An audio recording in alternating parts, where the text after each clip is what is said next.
para falar de inovação, acho que a primeira coisa é a gente começar se perguntando sempre, né? Eu acho que acordar todo dia para a gente aprender é começar a perguntar e responder a seguinte frase: o que o mundo perderia se minha empresa desaparecesse hoje? Certo? O que o mundo perderia se eu, como profissional, desaparecesse hoje? Tá? Esse é o princípio da inovação. Porque se eu não tenho a resposta na ponta da língua, é sinal de que a minha empresa ou eu não tenho um propósito bem definido. E o propósito bem definido é a grande chave de sucesso do século XXI. Eu preciso ter um propósito bem definido. Qual é a diferença que eu faço na vida das pessoas, né? E eu preciso atuar de maneira mais ampla. O consumidor hoje mudou o seu ponto de vista sobre as empresas. Atuar de maneira mais ampla é entender que, além de impacto econômico, eu preciso de impacto positivo cultural, social e ambiental. Mais do que isso, a minha empresa precisa entregar um significado para as pessoas. A razão pela qual elas precisam da tua empresa. Ok? Se a gente for entender aí o princípio de mudanças de era e pegar no passado a era agrícola, a era rural, do qual a gente aprendeu muito com essa era, ela tinha um pensamento linear. Tá? E nessa era, o grande foco era consumir apenas o necessário. Por quê? Fazíamos apenas o necessário. As pessoas produziam apenas o necessário e consumíamos apenas o necessário, certo? Aí veio a era industrial, ainda com pensamento linear. E a era industrial, ela já começa a colocar o que a gente chama de demanda de produção. Ela começa a cuspir produtos. Só que quando ela tem essa demanda de produção, ela precisa do quê? De pessoas consumindo mais do que o necessário, certo? Então a gente sai de um consumo que era apenas para satisfazer nossas necessidades, e aí a gente parte para alguma coisa que é um consumo mais do que o necessário, certo? E aí vem toda essa padronização, né, da indústria para que você tivesse custo-benefício e muito volume de produção. Bom, aí a gente sai da era industrial, com pensamento linear, e chega à era digital, né? E a era digital, ela muda totalmente modelos de negócio. A era digital, ela começa a entrar num pensamento que a gente chama de exponencial. Quando a gente está falando de consumismo, a gente está falando de quem aparece mais, vende mais, de quem tem mais valor, agrega mais, certo? Bom, e aí a gente sai da era digital e chega na era pós-digital. O que significa a era pós-digital? Nos acostumamos com a era digital. Qual é o significado disso? Tipo, meu pai não fazia transação bancária pela internet, mas nem matando há 5 anos atrás. Hoje ele faz. A minha mãe não pedia serviço nenhum por aplicativo, hoje ela pede. Nos acostumamos com a internet, nos acostumamos com a era digital. Só que quando a gente fala de pós-digital, a gente fala de várias mudanças na economia. Surgem novas economias, circular, colaborativa, multimoeda, a criativa, certo? Com essas novas economias aparece uma coisa muito forte, que é a relação de acesso versus posse, ok? E aí, com essa mudança muito rápida, a gente tem uma curva tendendo ao exponencial, por isso a gente tem o pensamento linear e o pensamento exponencial. Bom, e aí a grande pergunta é, onde nascemos e onde aprendemos? Nascemos na era industrial. E qual é o modelo de negócio que a gente aprendeu? Da era industrial. As faculdades nos ensinaram qual é o modelo? Da era industrial. Ok? Então, só que agora a gente está sobre um momento de quem me inspira?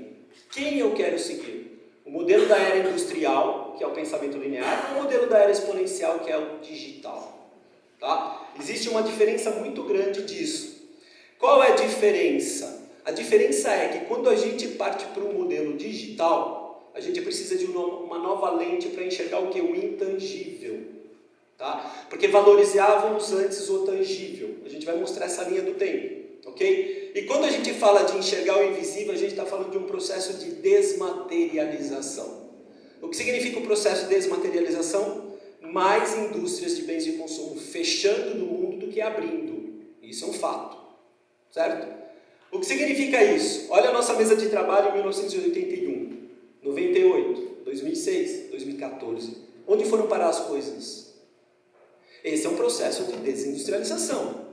Quem fazia GPS, quem fazia calendário, quem fazia lista telefônica, quem fazia fax, quem fazia máquina de escrever, quem fazia qualquer coisa, tá? Esse é um processo de desmaterialização. Óbvio, é em todos os setores? Não. Só que prestem atenção, ainda não. Muita coisa, por uma questão de novas economias, vão deixar de existir, mas só ficam as que tiverem valor. E aí, a gente tem a evolução do design da publicidade. O que significa isso? Lá atrás, o que a gente valorizava na entrega de um produto, ou o que a publicidade comunicava, por exemplo, numa lata de óleo de motor. Óleos Essos, lubrifica melhor. O que eu vendia? O atributo racional, certo? Lá atrás, a gente vendia o atributo racional. De repente, a gente passa a vender o benefício da função. O que é o benefício da função? Agora, o seu motor tem melhor performance. E aí a gente evolui para benefícios emocionais. Essas imagens todas extraídas de propaganda de óleo de motor, na sua década, ok? E aí quando a gente vende benefício emocional, uma lata de óleo de motor não vende mais a sua performance, ou não vende mais que lubrifica melhor. Ela já começa a passar a vender tranquilidade na hora de viajar. E partimos para valores emocionais. O que eu vendo agora? Segurança e tranquilidade para a minha família. E quando a gente chega na era da experiência, essa é uma propaganda de óleo de motor. Seu sonho, seu destino.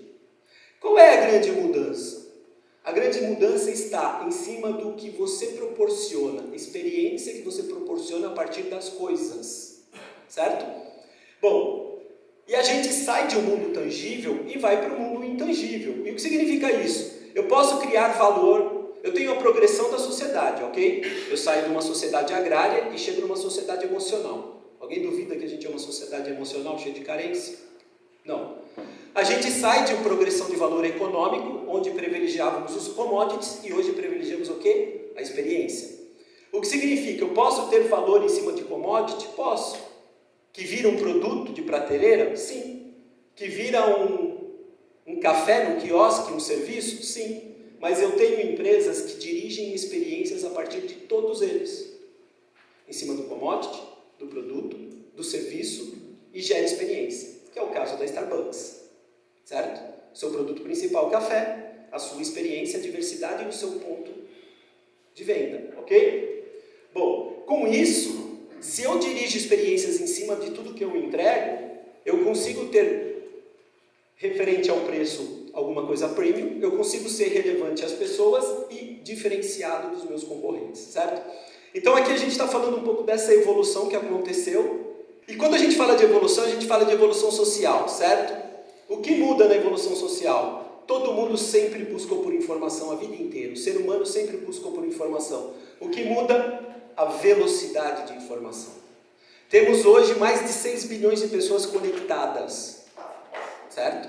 É uma velocidade incrível, o que faz com que a gente tenha vários pontos de vista.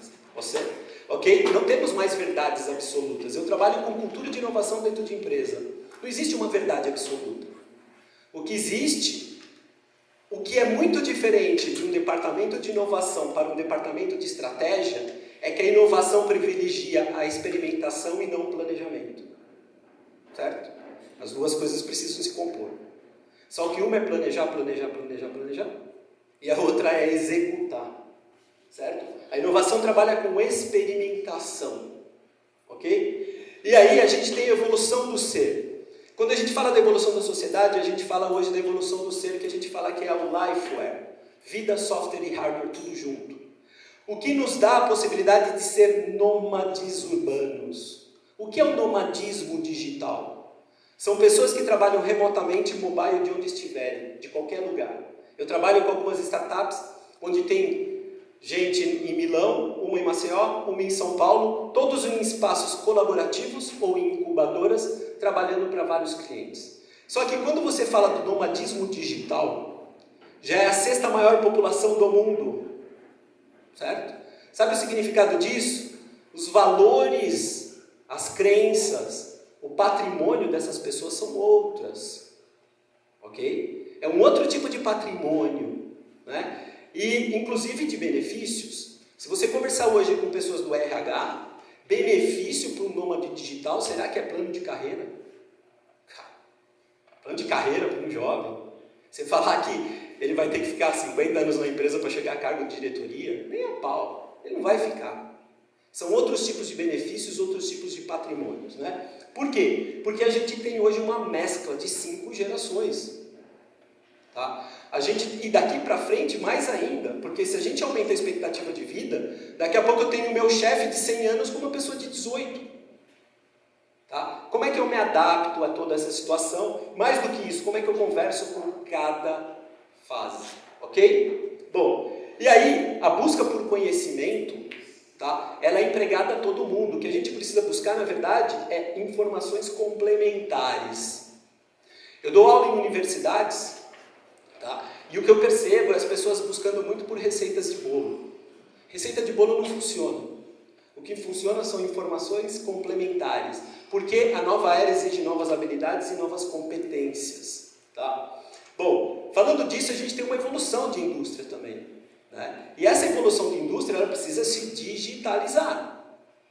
Não adianta eu ficar em cima das mesmas regras. E quando a gente fala da evolução da indústria, que chega hoje na 4.0, ainda muito mal entendida pela maioria das pessoas, até porque 80% das nossas plantas trabalham na indústria 3 e 2.0 ainda aqui no Brasil. Tá? Mas qual é a característica da indústria 4.0 que está sendo muito discutida hoje no país? Eu vou tentar explicar de uma maneira muito rápida. O que significa isso? Vamos pegar a área têxtil, por exemplo. Se a gente pegar lá atrás a 1.0, o que a gente fazia antes? Eu precisava de um terno. O que eu fazia? Eu ia no alfaiate, ele tirava a minha medida, comprava a matéria-prima e fazia o meu terno. Só que eu não tinha 5 no guarda-roupa, eu tinha 1. Eu não tinha 20 camisas, eu tinha 4 camisas, ok? Porque era um processo mais lento, só que personalizado.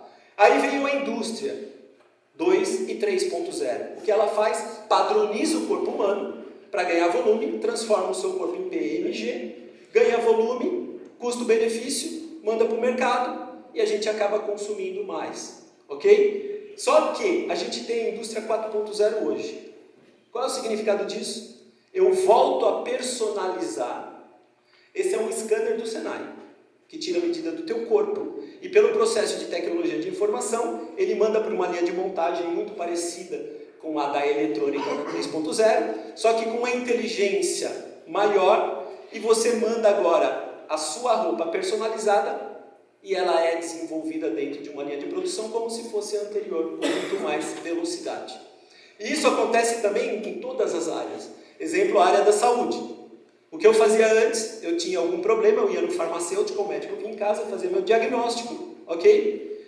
Montava a minha composição e eu consumia um remédio. O que aconteceu com a indústria farmacêutica? Padronizou uma série de composições para vários tipos de doenças, deu volume e escala. E o que acontece agora? Eu tenho a nanotecnologia, eu tenho tecnologia vestível, onde ele passa esse diagnóstico para alguns laboratórios ou para o médico, e eu começo a ter de novo o quê? Minha medicação composta para o meu diagnóstico. Ok? Então, essa é basicamente essa mudança de que você volta a personalizar com muito mais velocidade. Bom, e aí a gente tem o seguinte, qual foi essa evolução exponencial? Imagina o seguinte, o primeiro iPhone. Olha o estrago que um produto fez no mundo. Estrago não, mentira. Olha o que trouxe de benefícios para o mundo. Um aparelho, ok? O iPhone, 2007, primeiro lançamento do iPhone. Que na minha opinião, Steve Jobs foi o cara que mais entendeu o que é digital. Porque pela primeira vez ele entregou uma coisa que se chamava interface digital. Tá? E foi essa interface com várias tecnologias que já existiam, inclusive implantadas pelas concorrentes, mas que não entenderam o que era digital. E que na ponta do seu dedo você tinha todas as aplicações possíveis para qualquer tipo de serviço. Tá? E quando ele entrega isso, olha o que é exponencial. Em 3 meses ele já consegue quebrar empresas de GPS, máquinas fotográficas digitais e outras empresas de celular. Só que em menos de 1 ano ele revoluciona aplicativos. E esses aplicativos proporcionam o quê? Modelos de negócio da era digital. Certo? E hoje eu vejo muito modelo linear da era industrial falando o seguinte, Marcos, eu quero uberizar o meu produto. Tá? Para ver como esse negócio da era digital cria novos modelos, certo? Bom, e a gente parte, olha a evolução e o impacto dessas coisas. Onde estavam as 3 maiores empresas do mundo na década de 90? Detroit. Faziam o quê? Automóveis, certo? Onde estava em 2014? Vale do Silício. Fazer o quê? Tecnologia. Agora, olhem os resultados. Valor de mercado das 3 maiores na década de 90, 36 bilhões. Número de empregados, 1,2 milhões. Olha esse impacto. 2014, hoje já passa de 300 bilhões, ou seja, 10 vezes mais. E o número de empregados, 10 vezes menos. Onde foram parar esses 1 milhão de pessoas, de colaboradores que trabalham nas 3 maiores? Novas habilidades, nomadismo digital, novas competências, novas profissões, certo? Algumas profissões já estão com seus dias contados, ou seja, já estão sendo habilitadas a trabalhar de uma maneira diferente. E aí, a gente tem a evolução da economia, posse versus acesso. O que significa isso? Mercado de redistribuição. Se antes de acabar o ciclo de vida disso, eu jogava no lixo, hoje eu já tenho muita empresa trabalhando os R's. Trabalhando para que você prolongue o tempo de vida útil do seu produto. Ok? Por que essas economias estão acontecendo do acesso e não da posse? Óbvio, o planeta está doente faz tempo. A gente está precisando de novas soluções. Essas novas economias estão trazendo principalmente essa visão de como a gente pode cooperar com o planeta. Certo? Só que quando você fala dos R's, que você prolonga o tempo de vida de um produto, quando você fala do estilo de vida cooperado, onde você compartilha recursos, dinheiro, tempo, habilidade, ou seja, eu não crio mais para as pessoas. O grande pecado é de quando eu vou para o meu escritório criar para as pessoas. Departamento de inovação não cria para, cria com. Tá? A gente cria no seu habitat. É muito diferente de eu voltar para o meu escritório e criar para as pessoas. E eu tenho também o sistema de produtos e serviços, que é uma oportunidade por meio de coisas que estão ociosas, que é o caso do Airbnb, do Uber, tantas outras em questão, ok? Então, o que eu tenho aqui, desse lado, eu tenho a nova economia que é do acesso, do outro lado eu tenho a velha economia que é da posse. Tá? Então como é que vai ficar a indústria da manufatura, que mais vai se ferrar daqui para frente? Novas habilidades, novas competências, entender o posicionamento do modelo digital. Não é que as coisas vão deixar de acontecer. Eu não vou deixar de produzir cadeiras. Mas entenda, vai haver uma redução de consumo. Isso vai ser natural. Tá? E aí, eu vou citar uma questão, a minha. 15 anos atrás, eu fui e comprei uma TV e um suporte para TV. Aí eu cheguei em casa e falei, pô, legal, agora eu preciso fazer 6 furos. O que eu fiz? No outro dia de manhã eu levantei e fui comprar uma furadeira da Bosch, a Skill, que era mais baratinha, porque é de uso doméstico, não é profissional. E eu comprei a Skill. Aí eu cheguei na minha casa e fiz os 6 furos. Certo? Só que eu só fiz os 6 furos. Eu nunca mais usei essa furadeira para nada. Essa furadeira foi projetada para ter 1000 minutos de ciclo de vida. 1000 minutos de ciclo de vida. Sabe quantos eu utilizei? 6 minutos. Só que na média, um cara igual eu utiliza 12 minutos. Então tem uma conta que não bate. O que eu tenho na minha casa? Um lixo debaixo do armário. Lixo. O que você não usa é lixo. Certo? Assim como tantos celulares que a gente deve ter na gaveta que a gente vai jogando lá. Ok? Então, o que as pessoas querem? Um furo ou uma furadeira? Uma música ou um rádio? Um filme ou um DVD? As pessoas querem experiência do que elas proporcionam. Tá? E aí é que a política de economia começa a mudar para o acesso. Ou a tua empresa começa a enxergar o que é acesso, porque se ficar só no campo da posse, a tendência é de fechar. Ok? Mais uma coisa, qual é a lógica de pensamento linear? A mesma da linha de montagem. O que significa isso? Olha, se a nossa empresa trabalha no sistema linear ou exponencial. O que é o linear? O linear é o seguinte, é quando você tem um sistema de linha de montagem, que ela é segmentada e unidisciplinar. O que significa isso? Eu tenho um projeto. Esse projeto agora ele vai ser segmentado, ele vai passar por esse departamento, por esse departamento, por esse departamento. O que é pior? Cada departamento, todo mundo com a mesma expertise. Sabe? É igual, eu tenho um monte de peça aqui, ele passa por um departamento que solta, um departamento que monta, um departamento que faz isso, ok? E aí daquele cara que aperta o botão se for fazer outra coisa. Ele é punido, certo? E assim são as nossas faculdades também. A gente tem uma série de disciplinas, cada uma no seu sistema básico, depois médio, depois avançado, só que também é unidisciplinar na sua essência e no final sai com alguma coisa previsível que é um diploma, certo? Portanto, o que é a lógica linear? Unidisciplinar, segmentada previsível. Por que previsível? Porque eu tenho um monte de peça aqui, sai um carro ali. Porque eu tenho uma disciplina aqui, sai um diploma ali. Porque eu tenho um briefing aqui e sai o esperado daquele briefing lá. Certo? Isso é a lógica do pensamento linear, que é previsível. Só que, como é o organograma dessa empresa? Dessa maneira. Por aparência. O que significa isso? Hierarquia e burocracia. Certo? É assim que funciona a maior parte das empresas. Está errado o sistema? Até agora eu não falei que está errado. Funciona e funciona. Certo? Esse sistema linear, ele funciona. Só que é um modelo aprendido na era industrial. Se eu quero me posicionar na era digital do pensamento exponencial, eu tenho um outro processo dentro da minha empresa. Qual é o outro processo dentro da minha empresa? Ele é conectado e multidisciplinar. Sabe o que é essa barriguinha aqui, ó? Essa barriguinha se chama tempo de paciência. O que é o tempo de paciência nas empresas? É o que a maioria não tem. Por que a maioria não tem? Qual é o futuro que a gente trabalha dentro da empresa? O futuro possível. Sabe o que é o futuro possível? O da sobrevivência. O que é a sobrevivência? Adaptar o produto que eu tenho para trabalhar alguma coisa incremental. Certo? Eu trabalho no futuro possível. Esse momento é trabalhar no futuro provável. O que é um futuro provável? Marcado por uma incerteza. Certo? Só que, nesse tempo da barriguinha que é de validação, sabe o que o departamento multidisciplinar e conectado faz? Ele valida um problema que os outros não validaram e atende uma necessidade ainda não atendida.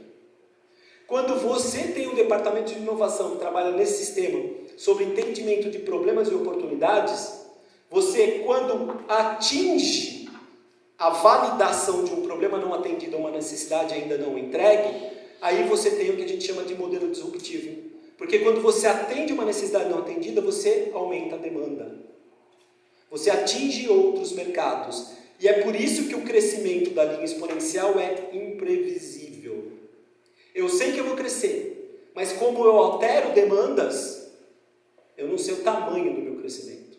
Tá? É por isso que uma empresa de pensamento exponencial trabalha muito o MVP das startups, mínimo produto viável. A necessidade básica para que eu atenda alguma coisa não atendida. Só que o organograma dessa empresa é por essência.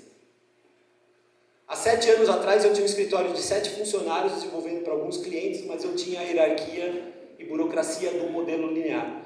Hoje eu tenho 3 empresas, não tenho espaço físico, não tenho funcionários, atendo mais demanda e consigo as informações suficientes quando eu trabalho assim, por network. Só que mudança de mindset, esse é o grande problema da cultura de inovação. Tá? Por que isso? Porque a nova economia desse sistema é o seguinte: ninguém precisa perder para todo mundo ganhar. Parece fácil, mas vai inserir cultura de inovação na empresa para ver quantas pessoas são resistentes à mudança. Quantas pessoas são resistentes à mudança. Tá? E aí, qual que é a lógica do pensamento exponencial?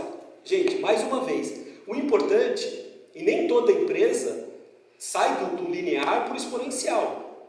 Algumas é impossível fazer isso. Mas você consegue implantar braços exponenciais. Certo? O que significa isso? Toda empresa aqui já deu o primeiro passo. Qual é o primeiro passo? A digitalização. Toda empresa aqui, todo profissional já digitalizou algum processo da tua empresa. Certo? Porque não tem como. Então, a maioria já deu o primeiro passo. Só que o segundo passo é o mais complicado. Por que o segundo passo é o mais complicado? Porque vem a mudança de mindset. Eu digitalizei, mas será que toda a minha empresa é digitalizada? Todos os meus funcionários são digitalizados? Tudo é digitalizado? Aí vem o grande problema. Eu quero ser digital, mas eu não entendo as ferramentas digitais. Nem o potencial do mercado digital. Tá? E aí o que acontece? Quando eu entendo isso e adoto novas tecnologias, no mundo digital o que eu ganho? Escala. Concordam que o mundo digital é muito mais rápido? Concordam que o mundo digital eu construo ideias a partir de outras ideias? Concordam que o mundo digital eu tenho mais velocidade para tudo? Quando eu entendo essa nova tecnologia, entendo que é o pensamento exponencial, eu crio uma disrupção em cima de tudo que eu estou fazendo. Tá? Agora, qual é o próximo passo se eu quiser efetivamente seguir essa curva exponencial? A desmonetização. E aí onde a gente passa o maior problema dentro de indústria. Sabe por quê? Porque você chega no cara e fala, putz, sabe, se você crescer bastante, sabe o que você tem que fazer agora? Deixar de ganhar com o seu principal produto. Sabe o que o cara fala? O cara vai embora daqui, certo? Só que, como é que você ganha escala para ser exponencial? Quando você rompe a primeira barreira. Sabe qual é a primeira barreira? Dinheiro. Como é que eu faço o meu propósito ser transformador massivo? Quando eu tenho multidão. Como é que eu atraio multidão? Dinheiro. Certo? O que é romper a primeira barreira? Qual é o principal produto do Google? Informação. Quem paga pela informação? O que a Netflix está fazendo? O que outras empresas do mundo digital estão fazendo? Rompendo a primeira barreira. Atinge multidão e começa a ganhar por outros modelos de negócio. E aí vem a desmonetização. Você desmaterializa o seu produto, desmonetiza e por último você democratiza. Tá? O que é isso? Acesso. Você começa a ganhar a partir de todas essas coisas que eu falei agora. Tá? O que é isso? Imagina uma empresa que fabrica armação de óculos. Eu tive na maior, que fica em Palmas, que faz armação de óculos para várias marcas. E aí, num processo que eu estava lá, eu estava dando aula de MBA lá, de gestão de mudança, para a dona dessa empresa que estava na turma. E aí eu fui visitar a empresa dela. Aí eu falei para ela assim, porque assim, ela estava fervendo com essas coisas, né? Que na verdade ela estava querendo me matar, de falar que o mundo está mudando e que o principal produto dela é produto, é coisa tangível, né? Aí eu falei, então tá bom, vamos lá conhecer a tua empresa. Aí eu olhei um puta parque, né? Uma fábrica, uma planta bem legal. Falei, pô, você deve pagar um puta imposto daqui, né? Sim, pago. Legal. Aí você compra insumos, matéria-prima, que também paga imposto sobre isso, certo? Certo. Você compra máquina para pôr aqui, porque você tem um monte de máquina. Você paga imposto. Você tem um monte de funcionário, paga imposto. Aí você produz a sua armação e precisa de logística, precisa de armazenamento. E aí para na loja, certo? E na loja, quando eu comprar essa armação de óculos, eu também pago imposto sobre o produto. Ok? Olha o ecossistema do mundo linear, do modelo linear, da era industrial, certo? E agora, quando eu chego numa plataforma digital e tenho mais de 200 mil armação de óculos, que eu posso escolher, digitando palavras-chave, do tipo de modelo de óculos que eu quero, e eu baixo esse arquivo por $1, e aí eu chego na Calunga e compro uma prototipagem 3D lá, tá? Que já vende na Calunga. Mas eu não preciso na Calunga, eu posso ir no Senai, que tem um espaço colaborativo, ou nas Fab Labs, que estão crescendo. E eu pego por $1 e abaixo uma armação de óculos do jeito que eu quero, e até posso modificá-la, e imprimo por mais $4. E eu tenho armação de óculos na minha casa. Vocês entenderam todo o ecossistema? O que vai acontecer com quem fabrica a máquina? Quem contrata pessoas? Quem fabrica o insumo? A logística? A loja? Está longe de acontecer isso? Não está longe. Vai mudar? Claro que vai mudar. É o posicionamento da empresa que faz coisas, entender como ela se posiciona no mundo digital. Algumas empresas estão entendendo isso. E a gente tem exemplos dessas empresas que não entenderam, né? Só que antes era lento, né? O que aconteceu com o Olivetti, com o Kodak, antes era lento. Só que agora o processo ele é muito mais rápido.